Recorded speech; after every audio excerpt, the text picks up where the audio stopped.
Hello student, how are you.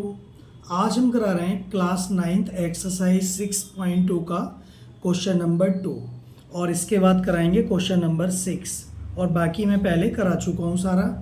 Question number 2 ये है, line X Y and M N intersect at O. तो line X Y और M N O पर intersect कर रहे हैं। If P O Y equal to 90, ये वाला angle P O Y 90 degree का है और दिया हुआ है A ratio B equal to 2:3। A और बी का जो रेशियो है वो 2:3 दिया है। तो हमें एंगल सी फाइंड करना है। एंगल सी जो है वो ये वाला है, ये सी एंगल है, एक्स ओ एन, ये सी एंगल हो गया। चलिए हमने लिख दिया है बच्चों, पी ओ वाई 90 दिया हुआ है आपको ये, और ए रेशियो बी 2:3 दिया हुआ है, गिवन में हो गया, और टू फाइंड में हो गया एंगल सी। तो देखिए सॉल्यूशन क्या है।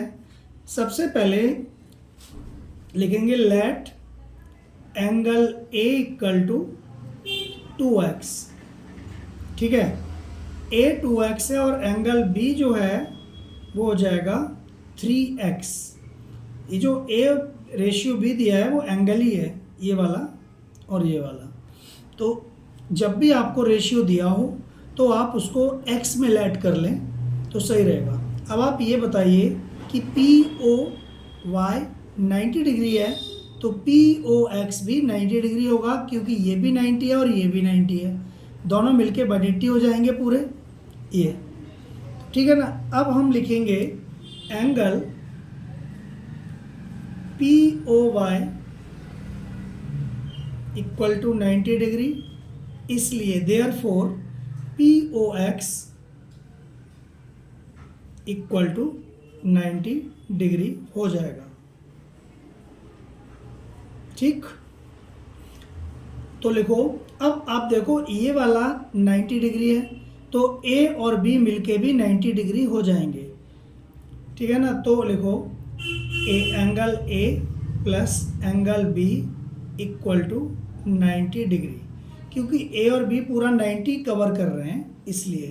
तो एंगल ए की वैल्यू है 2x और बी की वैल्यू है 3x।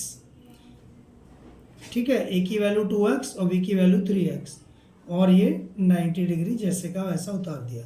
तो 3x और 2x मिलके हो गए 5x इक्वल टू 90 डिग्री।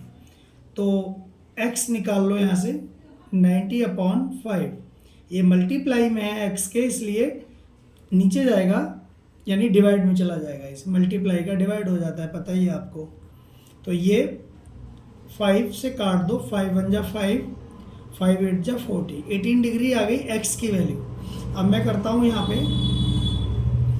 आपको एंगल ए की तो कोई ज़रूरत है नहीं, चाहो तो निकाल लो। एंगल ए जो है वो 2x है, तो 2x, x की वैल्यू क्या है 18, तो ये हो जाएगा 30, 18 2 जा 36, तो एंगल ए 36 आ गया। एंगल बी फाइंड कर लो, ये है 3x, x का मतलब x की वैल्यू है 18, तो ये 18 3 जा 54। इन दोनों को प्लस करोगे आप अपने दिमाग में तो 90 डिग्री आ जाएगा। ए और बी मिलके 90 डिग्री आ गए 2:3 में बट के। अब आपको देखो ये एक लाइन है, इस पर दो एंगल बन रहे हैं बी और सी, तो हमें बी और सी की ज़रूरत पड़ेगी सी को निकालने के लिए। Angle B plus angle C equal to 180, और ये हो जाएगा लीनियर पेयर। ठीक, लीनियर पेयर क्यों हो गया, क्योंकि ये एक लाइन है और इस पर दो एंगल बन रहे हैं, ये वाला और ये वाला, तो दोनों मिलके 180 के हो जाएंगे, तो लीनियर पेयर हो गया। बी की में वैल्यू निकाली है हमने, 54 है, और सी की वैल्यू हम निकाल सकते हैं इजीली यहाँ से 150, ये उतार दिया, तो angle C equal to 180 minus 54। अब आप 180 में से 54 को माइनस कर दो तो 126 आ जाएगा, 126 डिग्री एंगल सी हो गया, और आपका आंसर भी यही हो गया। आपकी समझ में अच्छी तरह से आ गया होगा क्वेश्चन। अगर नहीं भी आया है तो आप लोग एक बार वीडियो को देख लें, और फिर भी नहीं आएगा तो आप कमेंट करें, मैं दोबारा से समझा दूंगा इस क्वेश्चन को। ठीक। बच्चों ये है क्वेश्चन नंबर 6 एक्सरसाइज 6.1 का, ये लास्ट क्वेश्चन है। बाकी क्वेश्चन मैं पहले ही करा चुका हूँ, ठीक है। तो क्वेश्चन नंबर 6 देखिए, it is given that X Y Z equal to 64 and X Y is produce to point P, draw a figure from a given information. If ray Y Q bisect Z Y P, find X Y Q and reflex angle Q Y P. Find angle, या तो angle ऐसे लिख दो या आप angle ऐसे लिख सकते हो, एक ही बात है। तो देखिए, आप गिवन इंफॉर्मेशन से आप डायग्राम बनाएंगे। डायग्राम इसका दिया हुआ नहीं है तो हमें बनाना होगा। It is a given that X Y Z equal to 64। तो एक रफ फिगर बना रहा हूँ मैं जल्दी से।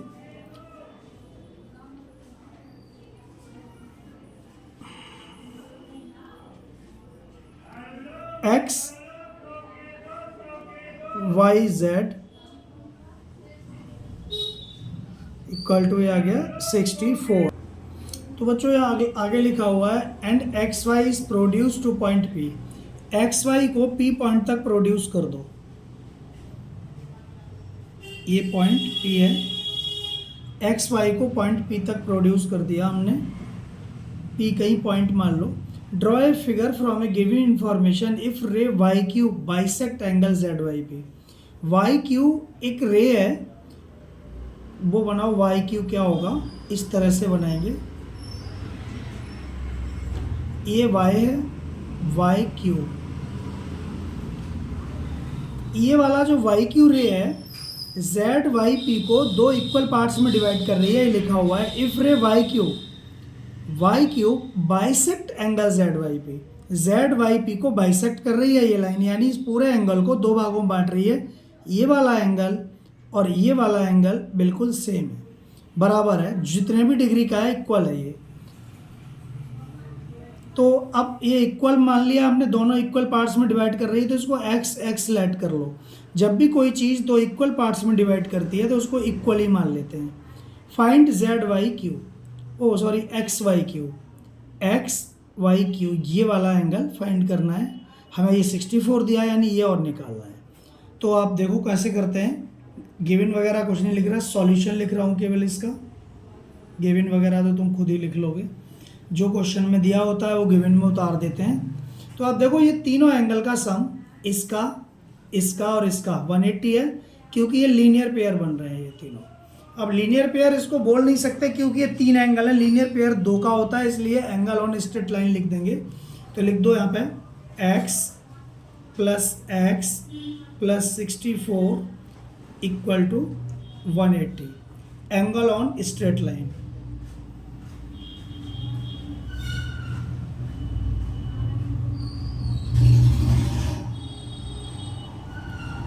एक तरह का लीनियर पेयर ही है, पर ध्यान रखना। अब देखो, x और x जुड़ के हो गया 2x प्लस 64 इक्वल टू 180।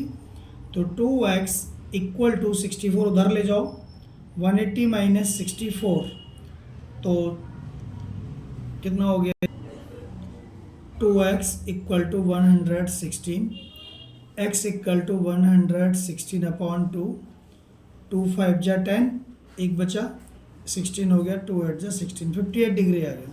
यानी ये 58 डिग्री के दो एंगल आ गए, ठीक है ना। तो ये आप 58 डिग्री लिख सकते हो इसको। यहाँ पे x की वैल्यू 58 डिग्री निकली है। अब आप देखो, फाइंड एक्स वाई क्यू। तो angle X Y Q equal to, इसमें 64 है, 64 प्लस 58 इक्वल टू 8 और 4 12, 6 5 11 और 1 12, 122 डिग्री। अब आपका एक्स वाई क्यू 122 डिग्री आ गया, एक आंसर हो गया ये, ठीक है। दूसरा आंसर में क्या पूछा है, and reflex angle Q Y P. तो एंगल क्यू वाई पी देखते हैं, क्यू वाई पी ये होता है क्यू वाई पी, यही है ना क्यू वाई पी। तो क्यू वाई पी कितना, क्यू